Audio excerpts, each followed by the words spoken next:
Hello friends, இன்னைக்கு நம்ம என்ன டாபிக் பற்றி பார்க்க போறோம்னா ட்ரெயினை பற்றி பார்க்க போகிறோம். இப்போ இந்தியாவில் புதுசாக ஹைட்ரஜன் ட்ரெயின், அதாவது நிலக்கரியில் இயங்கி பார்த்துருப்போம், எலக்ட்ரிசிட்டியில் இயங்கி பார்த்துருப்போம். இப்போ புதுசாக வாட்டர்லேருந்து அதை கொதிக்க வச்சு அதுலேருந்து வர ஹைட்ரஜன் கேஸை வச்சு ட்ரெயின் இயங்க போகுது. அது எங்கன்னா அறிமுகப்படுத்த போகிறாங்கன்னா ஹரியானாவில் அறிமுகப்படுத்த போகிறாங்க. இதனால என்ன நன்மைகள் நம்மளுக்கு அதிகமாக கிடைக்குன்னா, அது புகை வராது. அதே மாதிரியே இது வாட்டர் மட்டும்தான் வெளியிடுமே.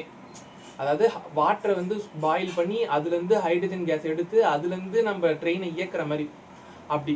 அதே மாதிரியே இது 8 பெட்டி கொண்ட ரயில். இது 2 இன்ஜின் இருக்கும். இது எந்த கோச்னா எந்த இடத்துல உற்பத்தி பண்ணாங்கன்னா சென்னையில் ஐசிஎஃப் இன்டகிரேட்டட் கோச் ஃபேக்ட்ரின்னு நினைக்கிறேன். அதுதான் அப்படின்னு 2024 ஜான் 1 அன்னைக்கு இது தயாரிப்பு பண்ணி தொடக்கமாச்சு.